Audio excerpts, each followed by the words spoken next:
Hi everyone, my warm greetings to all of you and I welcome you all at Apti Plus platform. In this particular video, we are going to discuss editorial analysis from Hindu and Indian Express from Monday, Tuesday and Wednesday. Let's get started with the class, and I would also like to tell you that in these particular classes, we shall not only be discussing editorial, but we are going to discuss entire theme around that particular topic. Let's get started.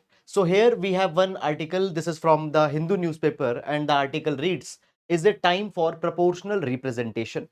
First of all, where this particular article is going to be important, and some basic background also we are going to see first. Now, first of all, this particular article will be important with respect to GS paper number 2, GS paper number 2, issues related to issues related to constitutional developments. Within constitutional development, electoral system of India. Electoral system of India. We are going to see this particular article. First of all, what is the debate that's going right now? Now we'll understand that particular thing with the help of some data. Now, guys, if you observe, you'll find this particular thing that, see, recently we all know that 2024 18th Lok Sabha elections results were declared. Now we found this particular thing that in these particular elections, NDA coalition, they won 293 seats. Okay. Now, when we talk about the vote share of NDA, it was 43.3%. Okay. At the same time, when we talk about the India Bloc coalition, they won 234 seats and their vote share was 41.6%. Their vote share was 41.6%. Now, if we see the vote share, we don't find much of a difference, 43.3% and 41.6%. Fine, the difference is not there, but in terms of the number of seats, we find that NDA coalition got approximately 60 more seats, roughly 60 more seats. NDA coalition won when compared to the India Bloc coalition. Now, why this happened? This happened because of the India's first past the post system that we follow. So therefore, now it is coming that we should replace first past the post system with the proportional representation system or with the mixed system. Okay, we'll understand both of them. First of all, what is the first past the post system that we are following right now? So basically, first past the post system. First past the post system. Here, here candidate getting maximum number of votes will win the entire constituency. For example, let's take this particular example. Suppose there is a constituency, and in this constituency, there are four candidates that are contesting A, B, C, and D. Suppose A got around 35% votes, B, let's say, got 15% votes, C, let's say, got 25%, D got 25%. Fine. Now we found that none of the candidate has actually got more than 50% of votes. Means that majority of the constituency has not favored any of the candidate. Nobody is getting 50% plus votes. But still, we'll find that the A will win. Why? Because A got highest votes, that is around 35%. So A will be the winner. Now we find this particular thing that in first past the post system, fine, we find that parties, they get disproportionate number of seats compared to their vote share. Now, what happens in the proportional representation system? What happens in the PR system? So basically, in the PR system, we find this particular thing that seats are distributed on the basis of percentage of votes that each party is getting. Okay, for example, X party. If X party got a 10% of the votes, then in the assembly, in Lok Sabha, they will get 10% of the seats. Just to simplify the thing, suppose there are 100 seats in legislature, and a party gets 10% of the total votes, they will get 10 seats. Okay. Now, by this particular thing, it has been said by the political commentators that it truly reflects the electoral choices. It truly, basically, this is the true electoral exercise. Certain political commenters have commented this. Now, guys, if you see, when we take about the example of Gujarat, Madhya Pradesh, Chhattisgarh, there were around 66 seats. Now NDA has won all the seats despite of their vote share of just above 50%. If there would have been the PR system, proportional representation system, then around 23 seats would have gone to India bloc.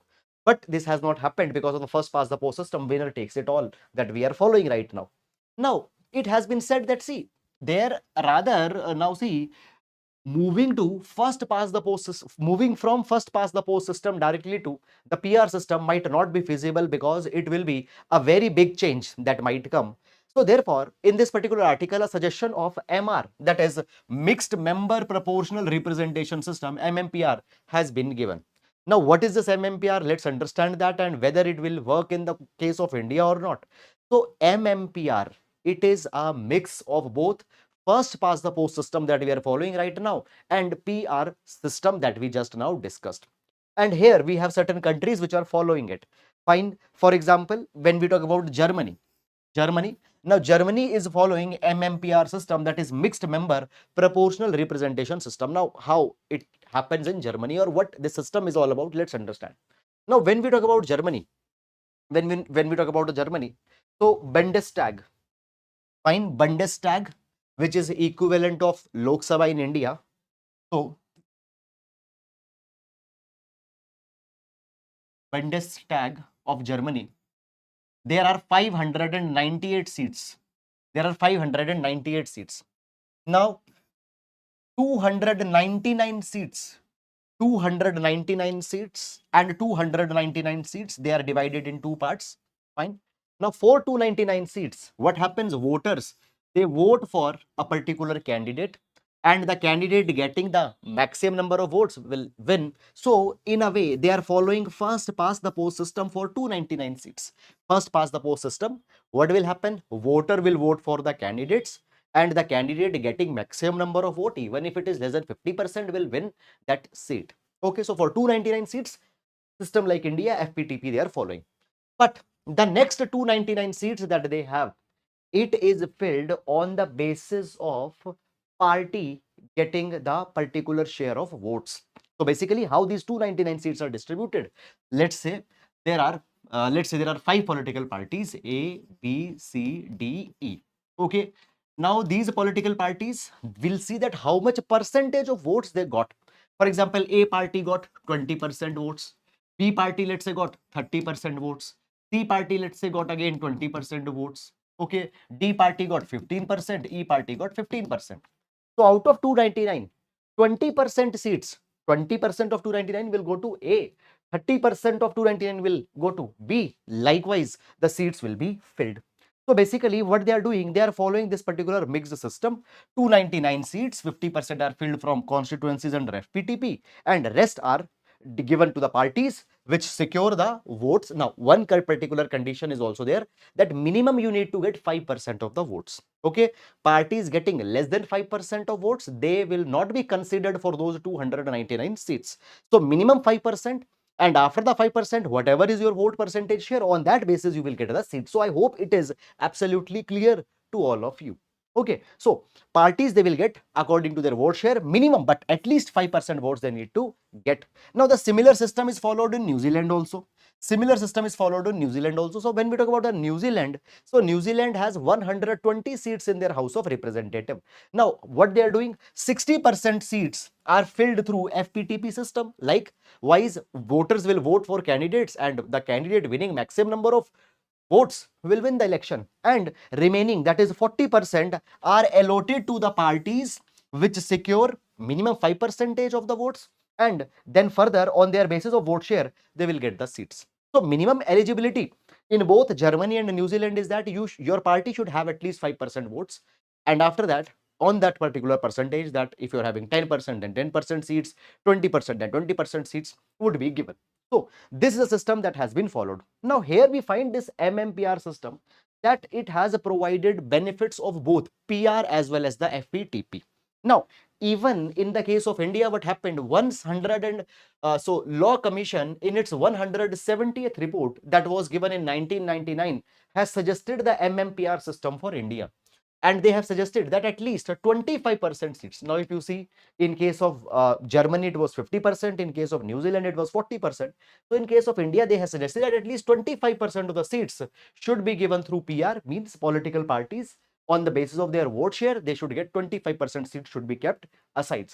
Also, they have said that basically what we need to do, we need to increase Lok Sabha seats.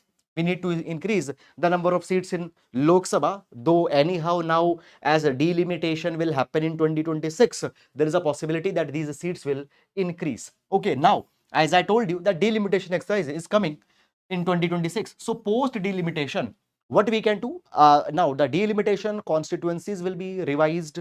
Okay, this can be the chance, this can be a possibility where we can incorporate MMPR system in India, where we can incorporate MMPR system in India, and we can implement Law Commission's 170th report of keeping aside 25% of seats through the PR. So this is something that could now be done, and this is going to be your way forward or your suggestion for the question if it comes. Now, if you have seen previous year questions, particularly mains GS paper number 2 questions, you'll find that they have asked multiple number of times questions on the basic concepts. So I hope that you have got this particular idea. And now we'll be moving on. And let's discuss the next article that we have. Okay. So the next article that we have is again from the Hindu newspaper. The social sciences, a shelter for excluded students. Now, this particular article we are going to see with respect to GS paper number 2. GS paper number 2, issues related to education. Within education, higher education and related issues, we are going to see this particular article. Now, before going in this particular article, guys, now basically you see this thing that the article starts with this. Now, I'll give you first of all the basic premise of this particular article. So, basic premise of the article is this, that right now a large number of students are in higher educations moving towards humanities courses. Now, in humanities, you'll get the streams related to arts, commerce. So largely when we talk about the humanities courses of BA, etc., they come in humanities, and large number of students are preferring them. Now, are they preferring them because their systematic preferences and choices have changed, or they are choosing it because of some other underlying reasons? All these things will be discussed in this particular article. So basically, it has been said that actually what's happening, many number of times, we see that the students are moving towards the courses of social sciences. They are moving towards the humanities because they happen to be a last resort for many of the students. Now you see this particular thing. First of all, transition to higher education is important in terms of economic productivity, in terms of enhancing the real wages. Also, in order to enhance the vocational know-how, higher education is important. And in fact, though not given in this particular article, but you can note it down separately. According to OECD, Organization of Economic Cooperation and Development, attaining a higher grade, attaining one additional years education can increase one's wage earning potential by 9 to 11%. So if you are doing one additional grade, if you are doing one additional class, okay, if I get additional education of let's say one more year, it can enhance my wage earning potential by 9 to 11%. So therefore, higher education is going to enhance the human capital. Obviously, as your skill sets will be enhanced, the human capital, as your education will be enhanced, the human capital will go up. Also, it is important for economic growth. People who are educated, they tend to be more skilled. If they also have vocational experience, they can contribute in the economic growth of a nation. Okay. Now, often what happens, mismatches between the demand and supply creates exclusion. So suppose there are let's say there are 10 lakh people who've passed their 12th standard. Now, these are 10 lakh are looking forward for higher educational institution. If seats are not, if there are not 10 lakh seats which can accommodate all these 12th pass outs, what will happen? There will be more demand and less supply. It will lead to mismatch. And because of that mismatch, what will happen? There will be exclusions that will be there. And often these exclusions will be for poor. Poor might not be able to get a good quality education, and we find that these mismatches are there. For example, you see this thing that today there are so many students who want to pursue their career in medical sciences, but we see that we don't have adequate number of medical colleges, and we don't have adequate number of medical colleges. So because of that particular thing, often private institutions open up. They have very high fees. Often children are not able to pay those high fees, and because of that, ultimately what happened, there is some exclusion that develops, and this exclusion is largely economic exclusion.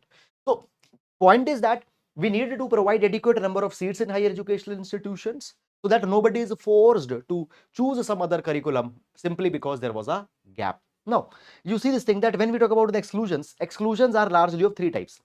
Exclusions are largely of three types. Number one, there is exclusion due to excessive competition. Now you see this particular thing that premier institutions such as IITs, AIMS, there is a huge competition for them. And because of the competition and a limited number of seats, many students are not able to make in these premier institutions. So this is the exclusion because of competition.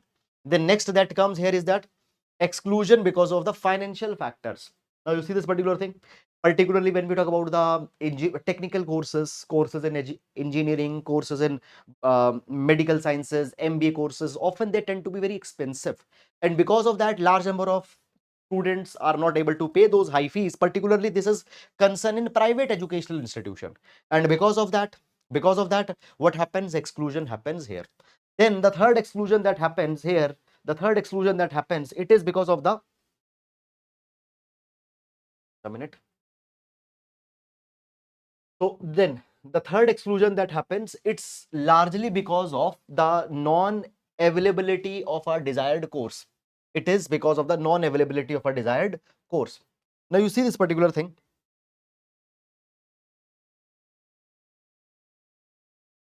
Fine. Now you see this particular thing that what happens often, there are geographic concentration of certain particular courses. Now see, suppose I want a course in automobile engineering. Now automobile engineering is a kind of a course which every institution is not offering. Suppose that course is available in one of a institution which is in the western part of India. I, let's say, live in the eastern part of India. It might not be possible for me to go in that part of the country and live there. Maybe because I am poor, I might not pay for the accommodation cost there. Fine, maybe I prefer institution in my own city. But often we have the institutions offering selected courses in certain selected geographical pockets. So because of this, what happened, there is accessibility issue that comes. There is an accessibility issue that comes. So what happens? We find this particular thing that there is fine. So what happens? We find this particular thing that there is geographic concentration.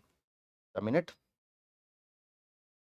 So we find this particular thing that there is a geographic concentration of certain courses. Okay. Therefore, accessibility issues come and it leads to the exclusions. Now, then after that, moving on, then ultimately what happens? Students, they fall back on the courses of social sciences. Social sciences become their last resort. Okay. And you find that BA program has particularly become more popular because of this phenomena. And to show that, we have data from All India Survey on Higher Education, AISHE data. All India Survey on Higher Education. So according to AISHE survey of 21-22, you'll find that undergraduate enrollment growth is there.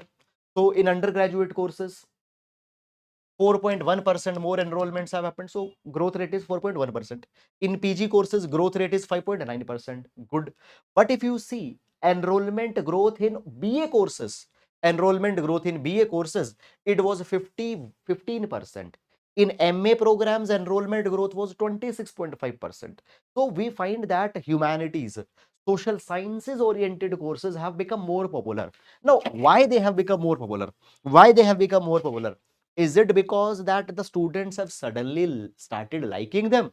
Or it is because that they were not able to get admission in technical course and as a matter of last resort, they have fallen on them? According to author, large number of students are choosing social sciences because they did not had any other course available. This is one of our reason. And even in the social sciences, when we talk about the preferences, so their preferences are like this, that many of the students, they choose those courses which have an empirical orientation, means that their orientation or their application we find more vividly in the real world. For example, economics. Okay, so they are choosing, for example, BA honors economics course, and they perceive that it has a higher employability. Also, we find this particular thing, that policy intervention skills, overemphasis on policy intervention skills, also narrow specialization. Now, private universities, what they are doing, they are attracting affluent students, fine, who are not able to go to the technical courses. Even those affluent institutions are attracting affluent students for those courses which are not that much well known. They are now becoming known, but earlier they were not well known. For example, in anthropology, sociology, students are now getting attracted. Now they have become particularly more famous, fine, because of the gap, affluent students are now choosing them. And so, what can be way forward? What can be way forward in this particular direction? So, we need to focus on multiple things simultaneously. Number one, what we need to do? Number one, what we need to do? We need to focus on quality improvement. We need to focus on pedagogy first of all. What is pedagogy? Pedagogy is the skill or art of imparting some lesson to a student, teaching skills. That is pedagogy. Number one, enhance the teaching quality, enhance pedagogy in both technical as well as the technical courses as well as in the humanities courses. Okay, we need to update the course content immediately so that because of the outdated courses, accessibility issues don't come. After that, we need to balance the focus on policy and empirical skills. Okay, so basically, for example, economic sciences courses, okay, as well as the other courses, fine, which largely have more of a theoretical content. We need to balance both of them. Then we need to increase the funding for the institutions. Now, see this thing. I told you that financial exclusions are also a very big issue. Many number of times, students are not able to choose a particular institution because they did not have the capacity to pay. So basically, funding for the institutions is to be provided so that financial exclusion error can be bridged. It can be brought down. The next that comes here is that, fine, we also need to ensure the equitable access to high quality education. Fine, we need to ensure that nobody left out because of their gender, because of the geographic locate concentration of certain courses. Then the next issue is that we need to tap in the youth in social sciences. Now see this particular thing, that a large number of students, they are enrolled in social sciences courses. In fact, in AISHE data, AISHE data, we have seen that there's a huge enrollment growth. Now these students, they should it should be ensured that they also uptake technology, they also uptake AI, so that even they are driven towards the social sciences, they can get better employability in the today's world. Okay, so we need to tap in the youth, fine, so that their potential can be harnessed. Fine. So all these are the things that needed to be taken care of when we talk about the higher educational institutions. Okay. So one very important theme, and on this particular dimension, multiple times questions have been asked. In fact, on essay in your personality test interview also, this happens to be an important discussion point. Fine. I hope you have understood it. And now moving to the next article. Now, settling trade dispute, settling trade disputes through. Now here you'll see and you might think that it is a kind of a misprint, but I'll read it for you and I'll also explain. It says litigation. Litigation. Now litigation, this is a word which is made up of two words, that is the litigation and a negotiation. Litigation and negotiations. What is litigation? Litigation is when you approach a competent body, you raise a complaint against a particular party and you reached a competent body. For example, litigation is something that we make in courts. Okay. Litigation is something that is made in tribunals. What is negotiation? Negotiation is when two parties come face to face and they amicably try to resolve their dispute without involving a third party. That is negotiation. Negotiation happens to be informal, litigation happens to be more formal. Okay, and the blend of litigation and negotiation is called as the litigation. What is litigation? You have approached a formal competent body also to resolve a dispute, but at the same time, parties themselves are also trying to find a common ground, and wherever they will find a ground early, that particular place will be chosen. Suppose early resolution, if it's a litigation, then that litigation will be chosen. But if early resolution is there in the negotiation, then that negotiation would be chosen. So we have this idea of litigation. Now, I'll also I will also encourage you to please use these particular keywords also in the questions if there are the such relevant questions that are there. Fine. Now, moving on, why this issue has come? Let me give you first background. In fact, let's first take the utility of this article and then we'll take the background. So, what is utility of this article? This article we are going to use for GS paper number 2 as well as GS paper number 3. In GS paper number 2, with respect to India US relation, will take this particular article. And in GS paper number 3, trade disputes and way forward. Trade disputes and way forward will take this particular article. Let's get started with the article. Now, this article is talking about uh, success that India and US has received recently in order in the context of their trade disputes that were there. Now, if we see, guys, that what has happened, so basically, India and US both, they have successfully resolved there are 7 of the disputes in WTO, World Trade Organization. Now, when we talk about WTO, World Trade Organization, it was established way back in 1995 in order to reduce tariff and non-tariff barriers to trade. Tariff barriers are sometimes certain countries they impose very high custom duties. Certain countries impose very high import duties. So that is a tariff barrier. Import duty is a tariff barrier. Non-tariff barrier is something which is beyond the increase of duties and customs. Sometimes countries they impose very high conditionalities. Compliances might become very much difficult, and as compliance is very much difficult, export to those countries become difficult. Trade gets reduced, and this is a kind of a one another type of a barrier. So there are a tariff barrier and a non-tariff barriers. So both of these tariff and non-tariff barriers are to be reduced. This is the objective of WTO. WTO was a successor of GATT. Fine, WTO was a successor of GATT. Okay, now WTO's headquarters is in Geneva, and under the WTO, the members they have an option that if some other member country is not allowing the free trade, or basically it is creating a barrier to the trade, they can approach to the WTO.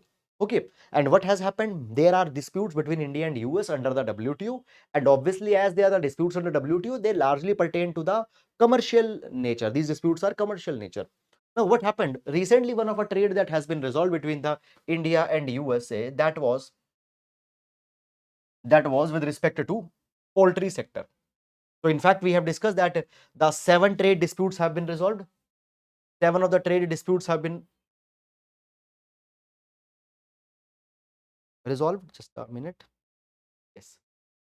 Now, one of a dispute that both the countries resolved was with respect to poultry. Was with respect to the poultry. So what happened? India, India imposed import restrictions on US poultry products. Why? Because of the avian influenza, or in simple words, bird flu. So because of the bird flu, India imposed the restrictions from the poultry products that are being imported from the USA. Now, US approached US approached the WTO. US says that India is moving beyond the World Organization for Animal Health mandate. Okay, and US said that it is wrong. Now, what happened? WTO as well as the appellate body under the WTO both have ruled in favor of USA. Now, USA and India both then resolve this particular matter amicably rather than escalating it. This matter was closed. Now, you see this particular thing that by resolving this particular matter, what has happened? India has also avoided by resolving this particular matter. India has also avoided a $450 million claim. The US said that we are facing loss because of this US India's decision. And because of that, they were demanding compensation.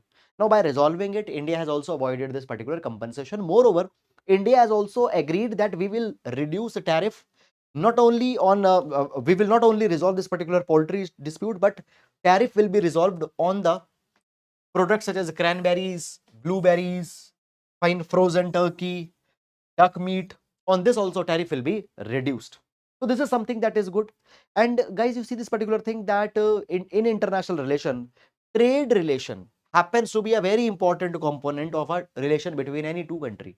Trade is a very important component. Now you see this particular thing.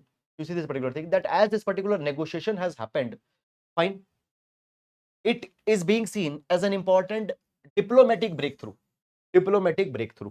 Now, in this particular breakthrough, there were litigation that was taken up. You see, matter was going on, matter was being litigated in WTO. But at the same time, ambassadors from the side of India and US, they were also discussing this particular matter.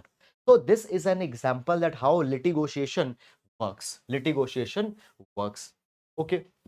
So what this settlement shows, this particular settlement shows the importance of diplomatic channels, because without diplomatic channels, this particular dispute would not have been resolved. Now, basically, we can learn some lessons from this particular development. We can learn some lessons from this particular development. Number one, we need to leverage diplomatic channels to resolve trade disputes amicably. Now, India's trade disputes are not only with US.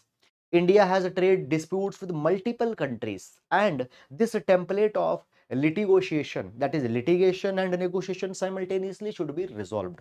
Now, this particular breakthrough should also be used as a springboard to resolve other pending disputes also between the India and USA. So we need to build on the momentum of this recent settlement to further enhance the economic cooperation between India and US. Then after that, the next thing that comes here is that we need to further explore opportunities to reduce the trade barriers and to increase the market access for both the countries. Because see, if we don't reduce the trade barriers, if we don't give more market access, then on some another occasions, this particular matter would be appealed in, then in some another matter, this particular matter would be appealed in the court or under WTO. Not court precisely, and some arbitration panel or under WTO. After that, the next issue that comes here, the next issue that comes here in this particular direction, a minute. The next issue that comes here in this particular direction is that we also need to ensure the restoration of a WTO appellate body. Now we find this particular thing that a WTO appellate body has not been 100% functional. Fine, there are vacancies in that. Also in dispute resolution, it has not played a meaningful role from a very long period of time.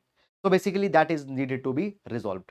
Then after that also, what we need to ensure? We need to ensure that there is a timely implementation of all the trade agreements that have been signed early, and also there needs to be the timely arbitration of the pending disputes. So this is all about this particular article. I hope that you have understood it. And now moving to next article. Okay. From warp speed to reset the state of India US ties. Now this particular article, again this article is specifically focusing on India US relations. This article is also focusing on India US relation. Now this article we are again going to be we are going to use it for GS paper number 2, IR. Within IR, India US ties. Now, 1 year has happened since the Prime Minister of India made a state visit to US. I'm pretty sure that you might have followed this particular development last year. Okay. So what happened? 1 year has happened since Prime Minister made a state visit to US. Since the Prime Minister made a state visit to US. Now, basically, this particular visit had a lot of achievements were made in this particular visit. Let's revise that what was the major success of this particular visit first, and then we are going to move forward. Now, first of all, during this particular visit, during this particular visit, there was the launch of US India Initiative on Critical and Emerging Technology, ICET. ICET. Now, basically, what is ICET? Under this initiative on critical and emerging technology, startups, academicians from both the countries, startups, academicians, researchers from both the countries, that is India and US, are going to collaborate on emerging technologies such as artificial intelligence, semiconductors, drones, machine to machine communication, renewable technologies. So both the countries will cooperate on this. So this platform or this initiative, that is US India Initiative on Critical and Emerging Technologies, was launched. Now this particular initiative, it is very much important in order to contain China. Now you see this particular thing, guys, that what has happened, there is a lot of dependence of US as well as India on China, and particularly that dependence is concerning when we talk about semiconductors, when we talk about the IT components, information technology industry and related components. Now even in artificial intelligence, China is making breakthrough. So basically we want to sideline China, and now you see that India is taking the help of India in this capacity. So US India Initiative on Critical and Emerging Technology. Then also US has now decided that US will provide assistance to India for jet engine technology. Okay, so basically GE of basically General Electricals of US, fine, they will be helping India for the jet engine technology. Jet engine technology. Now you see this particular thing, guys, that technology transfer again shows, and this technology transfer is particularly in the context of defense. It shows that how much trust USA is posing on India. Then next, what has happened? Now you see this particular thing. 25 years have happened post Pokhran. So Pokhran, where we made our, where basically the nuclear test was carried. Now you see this particular thing, guys, that when we talk about India's nuclear test, because of that, India US relations in the past, they have got strained. Why? Because US did not approve the India's developments in nuclear space. Fine. So USA has not appreciated. And when we talk about India's relations, now see, there is one very powerful line to define India US relation. India US relation has moved from the relations among estranged democracy to engaged democracy. So both are democracies. They were estranged. When they were estranged in the past, before early 2000s, why? Number one, USA was inclined towards Pakistan. Okay, USA was inclined towards Pakistan, has provided financial assistance to Pakistan for upgradation of their military equipments. And knowing this, that the US, that the Pakistan, if it will be empowered, it is going to make inroads in India. Okay, knowing that, US has helped. Secondly, US did not had a favorable attitude towards India because India was more inclined towards the Soviet Russia during the uh, Cold War period. Even Treaty of Friendship was signed in 1971. Okay, so relations were not good. They were estranged democracy, and from estranged they have moved to engaged democracy. Okay, so 25 years since the post Pokhran turnaround has happened. After the Pokhran nuclear test, turnaround happened, and even even the former Prime Minister, okay, Mr. Atal Bihari Vajpayee, called India and US as a natural allies. And today we find that actually, really on the ground, India and USA are proving to be the natural allies. Fine. Now, moving on. Also, what has happened? There is the turnaround on foundational agreements. Now, see, there are the four foundational agreements. There are the four foundational agreements of US on defense cooperation. And if USA signs these particular four foundational agreements are there, if USA signs it with any country, it shows the level of defense cooperation. And US has signed all the four foundational agreements with India on defense cooperation. So it shows again the enhanced ties that are there. Then there are more and more military exercises that are going on, both bilateral and multilateral, between India and there are maritime operation coordination that is going on, particularly under the Quad, particularly under the quadrilateral security dialogue, Malabar exercises. There is military coordination that is happening. Situational maritime domain awareness is being shared between India and USA. Fine. So this shows that how far relations have come.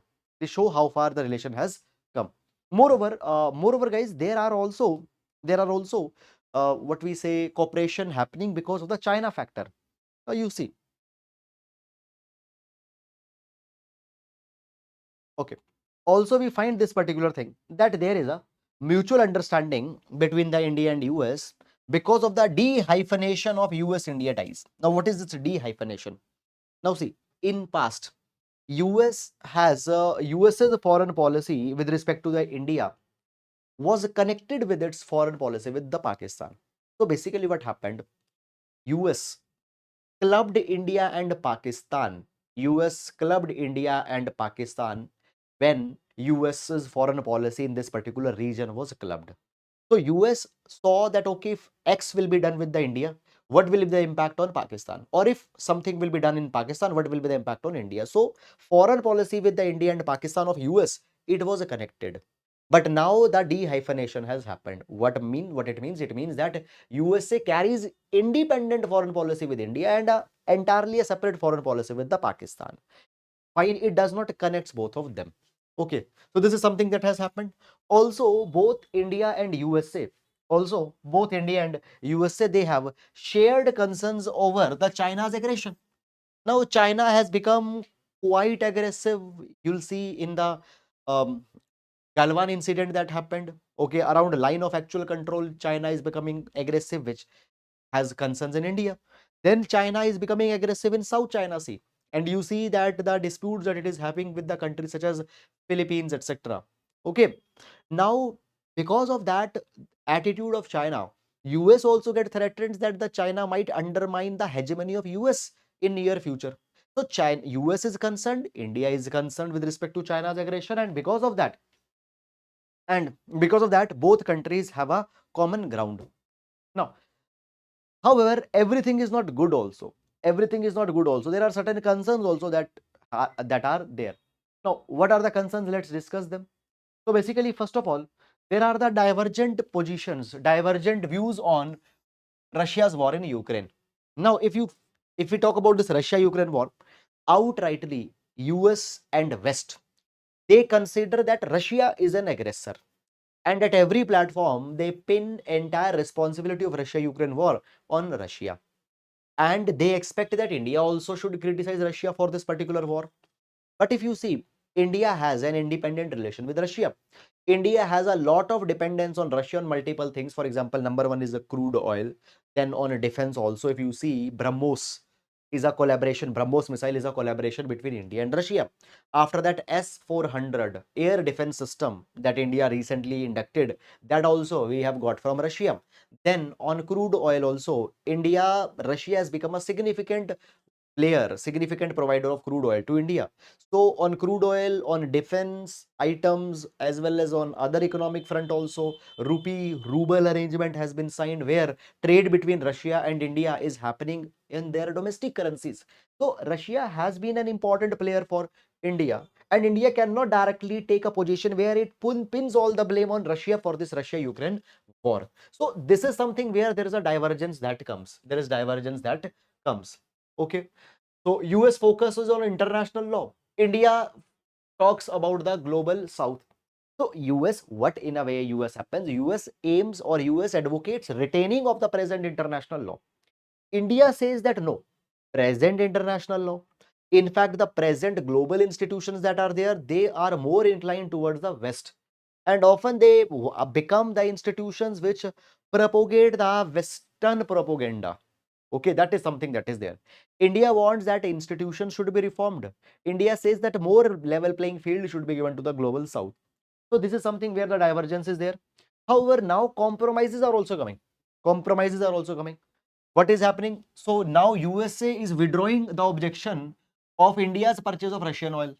Fine. So guys, you see this particular thing that Russia has offered deep discounts to India on crude oil. And basically what happened in 22, 23 also, Russia became one of the largest provider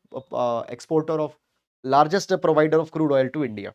Now US expressed concerns, but now US is taking back those concerns. Also, India is delaying the India-Russia summit also. Fine. So that it doesn't offend the US. Fine. The next issue that comes here, is that you see this particular thing. There are logistical issues. Fine. Which are affecting the Quad cooperation. Now, what is Quad? Quad refers to the quadrilateral security dialogue, which is a dialogue between four countries, that is US, Japan, Australia, and India. So basically, summits are being postponed. Summits are being postponed under the Quad. Then after that, relations they have got strained because of the US ambassador's comments on Indian democracy. And if you see in the past, many comments have been made on the state of human rights in India and all such kind of a thing. So because of that, relations have got have got impacted. Then also next, some other concerns that have come between India and US is that there is no Indian ambassador in Washington for many months. Now, India, US being so important partners and not having an ambassador, it leads to a lot of unresolved issues. The next is that what happened. You see that India, basically Canada and USA, recently they made allegations that India supports the assassination plots of Khalistani leaders, Khalistani separatists. Now, a lot of Khalistani leaders, Khalistani separatists, they find refuge in US and Canada. Many of them are living there. And Canada says, and US also said that India has played a role in assassination plot of these leaders, which again impacts the bilateral relation between these two countries, So this is all about, the gaps that we have in India and US. Now, what should be way forward? What should be way forward in this particular direction? Number one, what we need to do?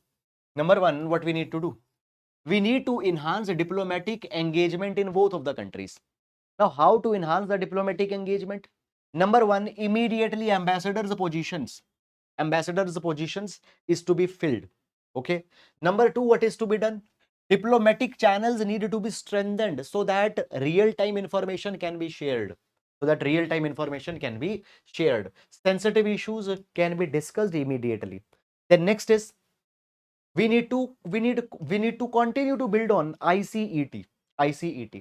Okay, already we have discussed. So basically, there is ICET, there is Indus that is there. Fine. So we need to further expand the horizon of these particular arrangements. More items needed to be added. More areas of cooperation, such as on the lines of ICET, should be opened up. Then also next is that we need to expedite the progress on key agreement initiatives that have been there on strategy, on defense cooperation, on economic cooperation. Many agreements have been opened up, but they have not been closed down. So we need to culminate them as soon as possible. Then after that, we need to find a common ground on global conflicts. Ukraine war is going on. Fine. In this Ukraine war, there is a humanitarian concerns that are now coming. Large number of people, they have become homeless.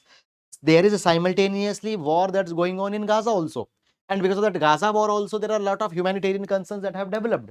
So basically the war situations, they needed to be reconciled from both of the countries and they should be culminated. Okay. Then concerns of the global south should also be taken. So India says that developing countries should be more properly represented in global institutions. Fine. We want the reformed multilateral order to reflect the aspirations of global south. All these particular things should be accommodated. Then we need to enhance the cooperation on Quad. Okay, there are multiple channels of cooperation. Quadrilateral security dialogue is there. Then the Indo-Pacific Economic Prosperity Framework is there. IPEF is there. Quad is there. Then IMEC is there. That is the India, Middle East, Europe Economic Corridor is there. Fine.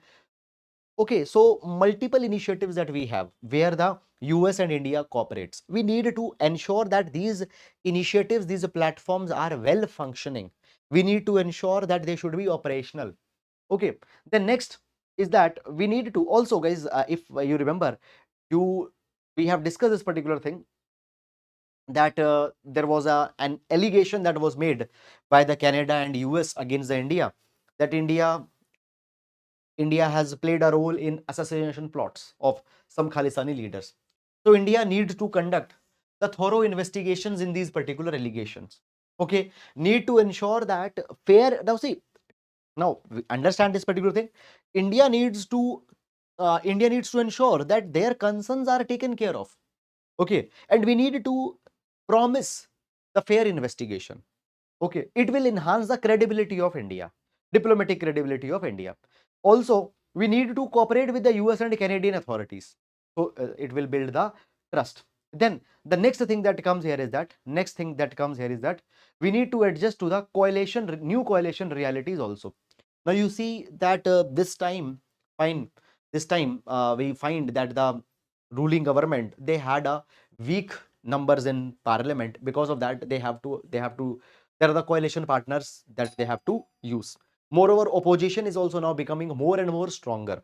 So point is that internal politics that is happening in India, it should not have a negative impact on the external relations. So this is something that's needed to be taken care of. Now moving on, and let's move to next article. A reboot at G7. So this article we took from Indian Express newspaper. Now this particular article again, guys, will be important for GS paper number 2 IR, GS paper number 2 international relation. Let's start with this particular article. Before going in this particular article, there are certain basic things that I would like to discuss with you, and once we discuss them, then we'll go in this particular article. So basically, guys, now prime minister prime minister is making the overseas trip. The first trip that he is making in his third tenure is to Italy for the G7 meeting. Now when we talk about the G7, so G7 or group of seven includes seven most industrialized nations that are there: US, Canada, UK, Germany, France, Italy, and Japan. These are the member countries of G7 group of 7. Earlier, the Russia was removed. Earlier, it was G8. Russia was removed. Now it has become G7. Okay. So, G7. Now, when we talk about G7, what are the focus areas of G7? So, G7, it focuses on, there is number one pillar is economic policy coordination. So, economic policies cooperation is there so that inflation can be kept in check, so that the global growth can be expedited. Issues of economy, issues of global economic issues are discussed here. Then next is the governance pillar. So implementation of international trade, governance on climate change, etc. Then crisis response. Suppose COVID pandemic has come, terrorism has come, financial crisis is there. So how to respond to the financial crisis, pandemic, geopolitical conflicts. Then it promotes the democracy and human rights.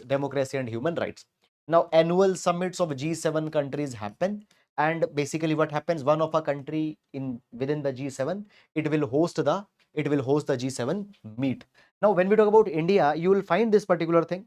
That India is not in the G7, but India almost every year gets an invite in the G7. This year also, India is going to attend the G7 meet. Where this G7 meet will be held?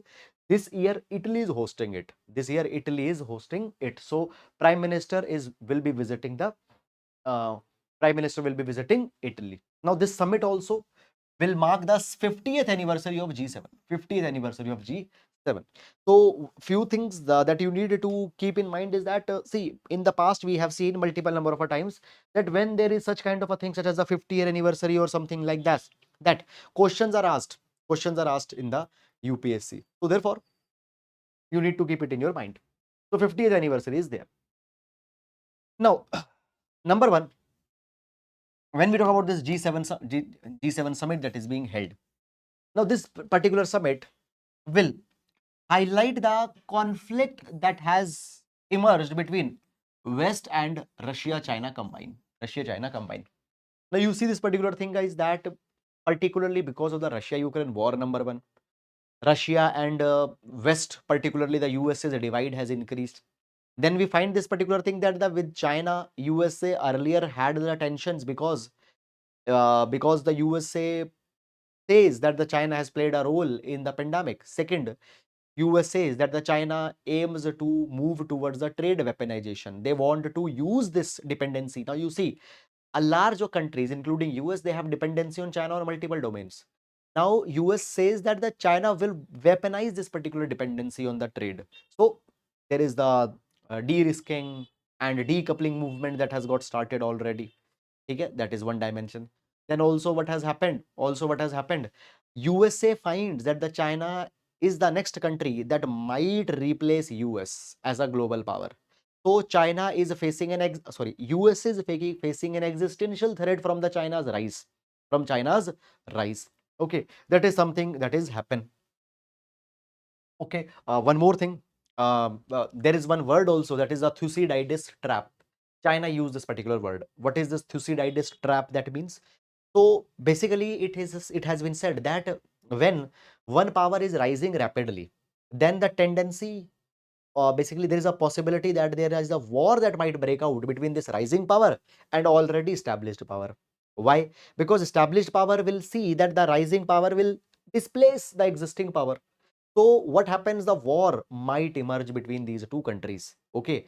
So China says that the US should not fall in the Thucydides trap. US should not consider that the China's rise is actually a threat to USA. China says this thing, but the US, they know that now the China has abandoned that peaceful rise. Now the China is moving towards the hegemony. Okay, they want to become a hegemon. So this conflicts are there between the China, between the Russia. Now both have, China and Russia both have disputes with the West. So what has happened? Russia and China has come together and they are in the opposition to West. Now when we talk about India, India wants to make the cordial relation with the USA. At the same time, we want to have a cordial relation with Russia because I've already told you the reasons. But at the same time, with China also, we want to maintain a cordial relation. Why? Because China is rising. China might become a hegemon.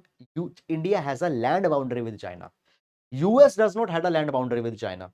So India needs to ensure that it does not offend the China too much, because otherwise there might be certain implications on the security, on the security of India. So in this particular G7 summit, what will happen? Fine. The conflict between the West and Sino-Russia alliance, okay, will be highlighted. Conflict between West and China and Russia alliance will be highlighted. Now, Prime Minister, Prime Minister's presence in this particular meet will be an opportunity to restart India's diplomacy with the West. But at the same time, India needs to be careful that that reboot with the West, restart with the West, does not offend the Russia and China. And for this, what India is doing? India is rebalancing this. India is rebalancing this by attending the SCO, Shanghai Cooperation Organization Summit in Kazakhstan. So Prime Minister first will attend G7 where West is there. Then it will go and attend the SCO where the Russia and China both are present. So by that, India is balancing. Now, guys, when we talk about the India's foreign policy, so India's foreign policy can be very clear. It is described as based on strategic autonomy, transactional approach. India says that we don't have any permanent friend, we don't have any permanent enemy, we have our permanent interest. There are no permanent friend, no permanent enemy, there is just the permanent interest. And in this particular direction, in this particular dimension of permanent interest, what India is doing? India is balancing both simultaneously. Also, guys, next thing that is there, when we talk about India, I told you India is a regular invitee to the G7. And today, India wants to collaborate with the West, with the Western institution on multiple things, particularly pertaining to the global issues. You see this particular thing, that there is the Ukraine war that is going on. There are military tensions that is going in the West Pacific Ocean. Then there are other crises also that are going on. So you know that India wants to play an important role, and for that, India's cooperation with the West is very crucial, because the Western presence in the global institutions is one which is going to impact, and India wants to get their support. Now, when we talk about Italy, we find this particular thing, that Italy's Prime Minister, that is the Giorgia Meloni, fine, Italy is hosting this particular year's summit. Now she also has a strong personal ties also with the Indian Prime Minister, and by that, fine, India can further leverage with the Italy. Moreover, this particular summit in the G7, it will also focus on engagement with Africa, Mediterranean, and Africa and Mediterranean region are again important priority areas in the India's foreign policy. Moreover, in this particular G7 summit, that is now going to happen in Italy, Fine. Okay. So discussions will also go on the matters of food and energy security. Now you see this particular thing right now because of this Russia-Ukraine war that is going on. Food crisis have become really concerning for Europe and Africa. Now, when we talk about the Ukraine, Ukraine is referred to as the breadbasket of Europe because the trade routes across Black Sea are disrupted. Food insecurity challenges have come forward. So there is a food security challenges. Then there are energy security. Now you see this particular thing. Russia used to provide natural gas to Europe through Nord Stream pipeline, Nord Stream 1, Nord Stream 2. These pipelines, they were expected to carry the natural gas from Russia to Europe. They connect Russia and Germany. But Nord Stream pipeline now is going to now it is suspending. Now it is getting suspended. Why? Because of the Russia-Ukraine war. So in basically discussions on food, energy security, migration, refugee issue, AI, all will be done, all will be carried. And here again, India has an important stake. Then further moving on, what should be way forward? What is the suggestions? Now here, Prime Minister, I told you, is going to participate. And this is the third tenure for the Prime Minister. This is the third re-election of the Prime Minister. Now we find this particular thing that you see, this is one very important dimension that is coming up here. You see, before elections happened, there were a lot of issues that were coming forward with respect to elections, that as they are fair or not. Role of Election Commission of India was being discussed. That particular dimension was coming. Fine. Now the point that comes here, just a minute. Okay. Now the point that comes here is that elections, fair democratic conduct of elections, it has reaffirmed the India's democracy. It has reaffirmed the India's democracy. Okay. And therefore, India's credentials have actually increased in this G7.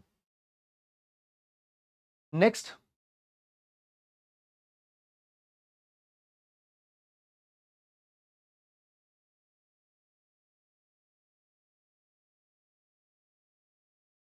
yes. Now, here India should continue emphasizing on security cooperation, particularly food and energy security. Why? Because India has always been the one which has talked about the which has always advocated the humanitarian concerns. So India should support the earliest resolution of dispute, should ensure that the food and energy insecurities that are coming, it should not impact the interest of any country. Also, India at the same time need to ensure that the ties with the non-Western nations should also be kept intact. And for that, India is already participating in the SU summit. Then next is that, you see, there is a Rome call for AI ethics that has been given by the Pope Francis. Now, AI ethics, artificial intelligence is increasing, but artificial intelligence should be accompanied with the ethics. Artificial intelligence should be accompanied with the ethics. So, Rome call for AI ethics. India should also support it. By the way, India is supporting it already.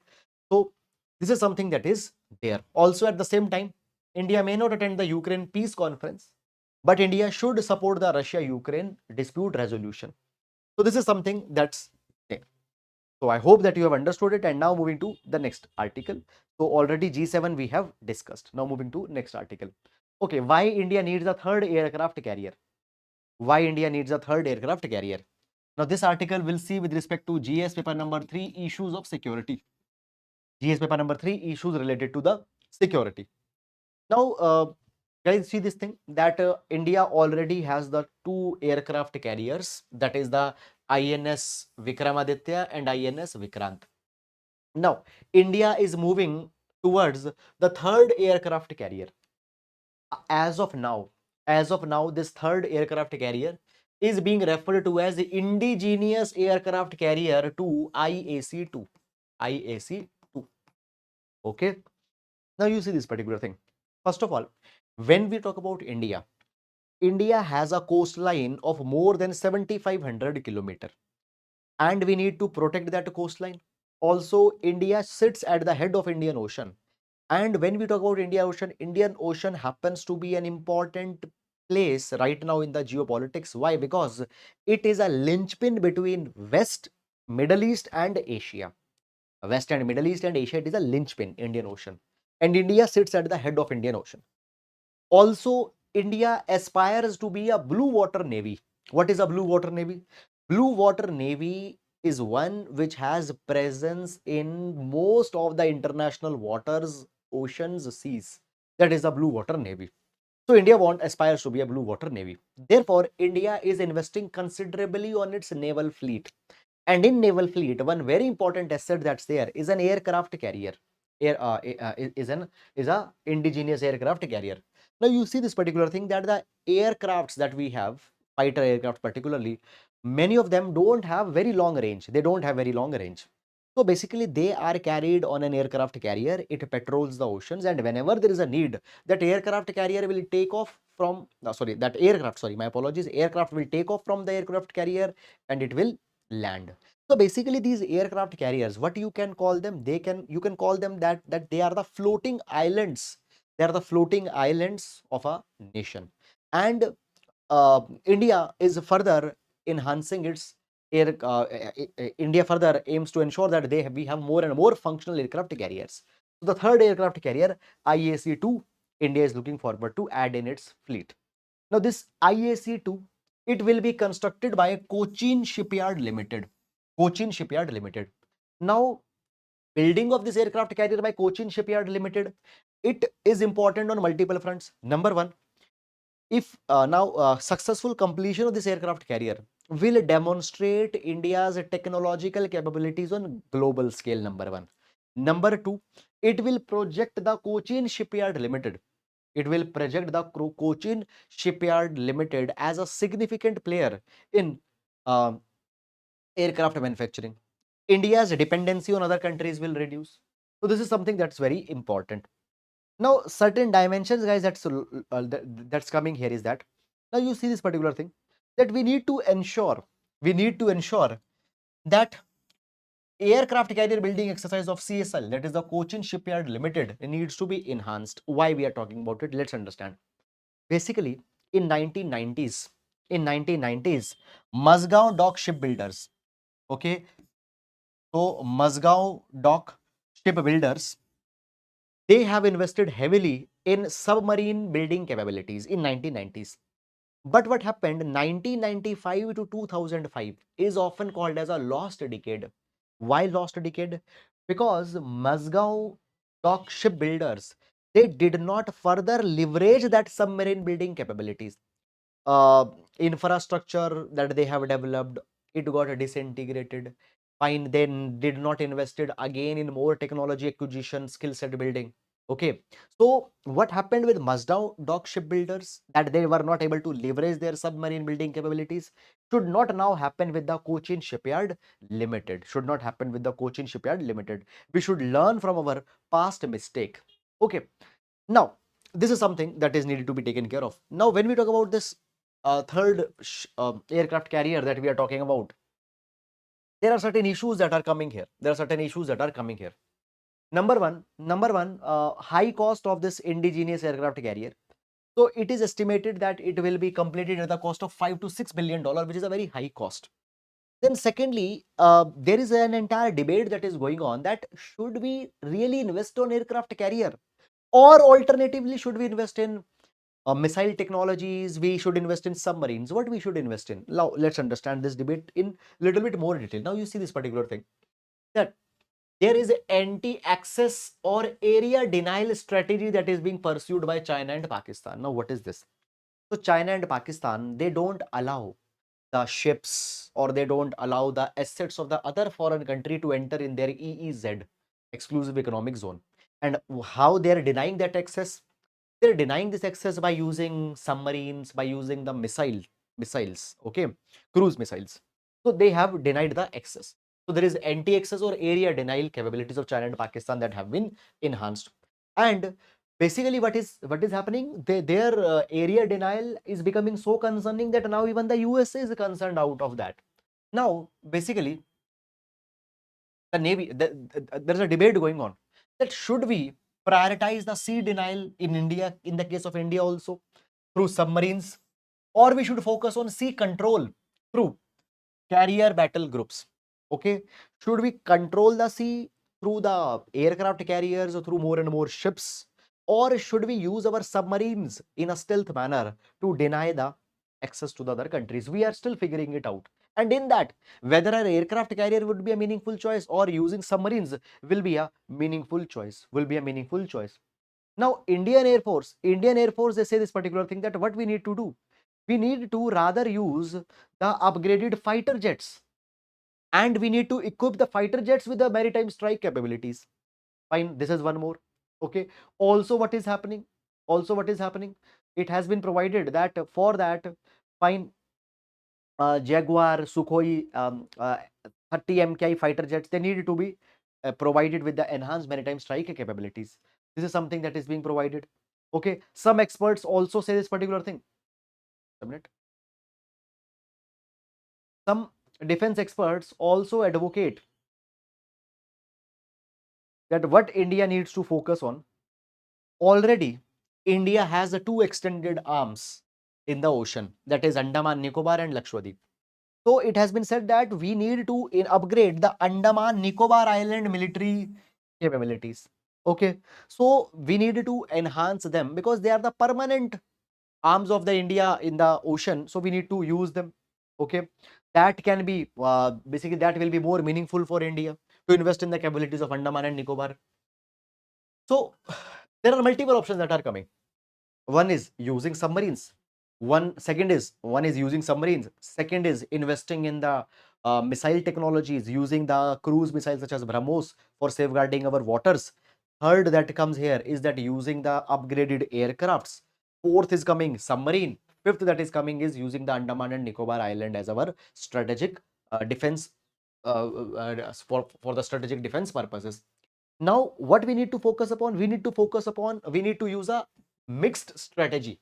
This mixed strategy should incorporate both aircraft carrier, land-based maritime capabilities, submarines. Anyhow, we are already basically when we talk about the submarine. So recently under the Project 75, fine, we have inducted the Scorpion submarines, which have been developed with the assistance of French Naval Group.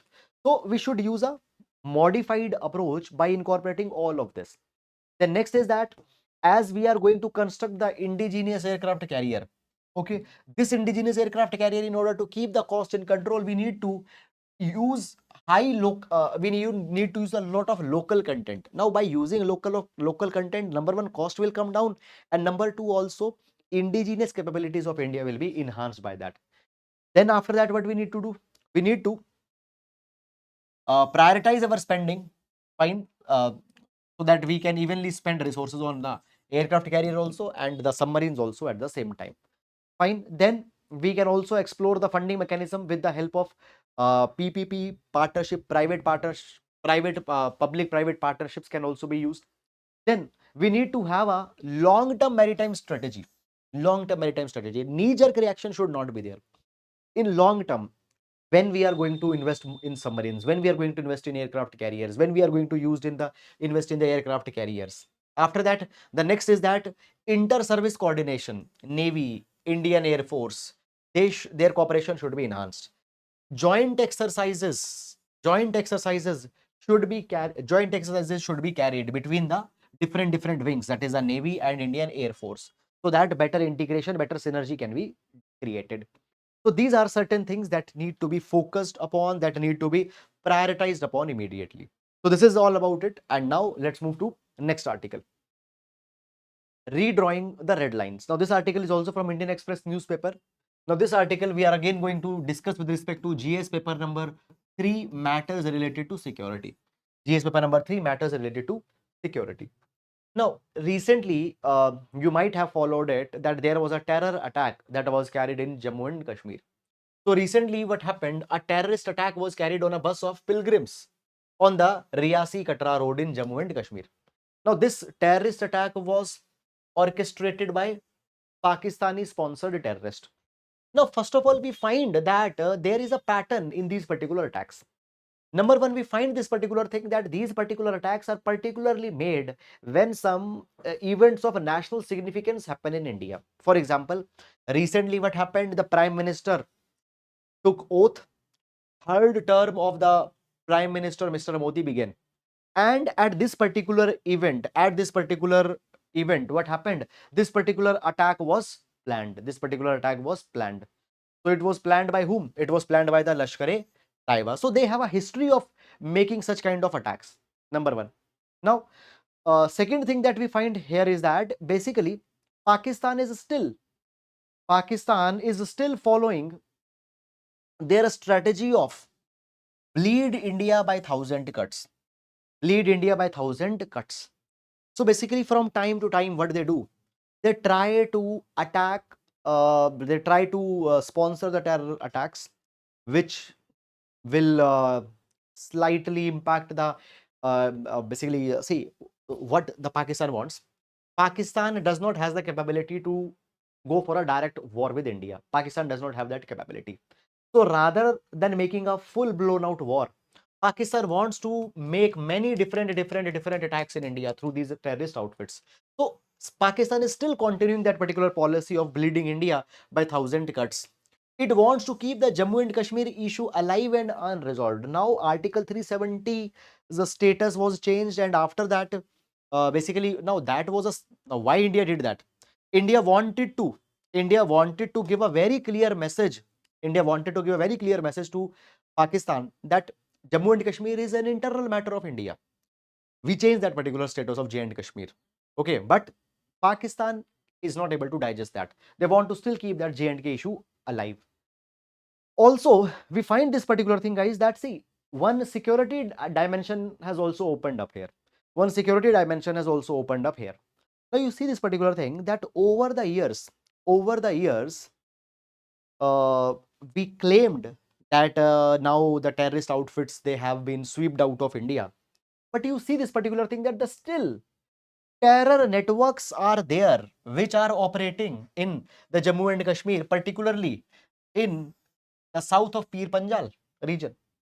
Okay, so it points out towards the weaker security architecture also. Fine. Post this particular war, then public sentiments, have got triggered. Now, what happens? Basically, in the aftermath of these particular war, there is uh, but natural emotional response also comes that a befitting reply should be given to Pakistan. Okay, that dimension is also coming. But establishment needs to calculate all the moves before it makes. It needs to calculate all the moves before it makes them. So what can be way forward? Number one is that we need to ensure, now see, assembly elections are coming in Jammu and Kashmir. Assembly elections are coming in Jammu and Kashmir. First, we need to ensure that elections need to be conducted on time. And conducting elections in Jammu and Kashmir on time will, number one, be a very good reply to Pakistan that India's democracy cannot be shaken off because of these particular events. So, number one, uh, to reaffirm India's commitment to democracy, to reaffirm the stability of Jammu and Kashmir, elections needed to be conducted. Also, the youth should be included in these particular elections. Now we find clearly after the Article 370 that got diluted, we have found that development has come, peace, economic growth has benefited the youth. So youth should be included in the elections. Next, at the same time, security measures should be further bolstered up. So basically, religious tourism happens in Jammu and Kashmir. We find that the Katra plays a very important role in religious tourism. Then basically pilgrims going to the Amarnath Yatra, they need to be given the protection. Then next is the India need to plan a strategic response. In past, we have used surgical strikes, we have used aerial strikes.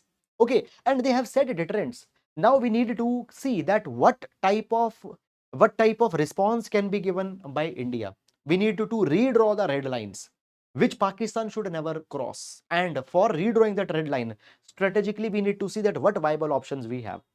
Then after that, public communication. At this point of a time, as this attack has happened, there is a lot of public sentiments that are there. And in order to ensure that no misinformation spreads, no disinformation spreads, we need to manage public sentiments by through transparent communication. So that is all about it. So I hope, guys, that you have understood it. Fine. So this is all about this. Okay. I hope it's clear to everyone. Fine. Now, with this, guys, with this, fine. Okay. So with this, guys, we come to an end to this particular session. Fine. So this is all about it. Now we'll be meeting again. Okay, with the next round of editorial discussion. Guys, I hope that you are liking this particular video. Please write in the comment box that what you feel about this particular video. And if you have any doubt, any issue, you can leave your doubts in the comment box. Thank you so much. Fine, we'll be meeting soon. Take care.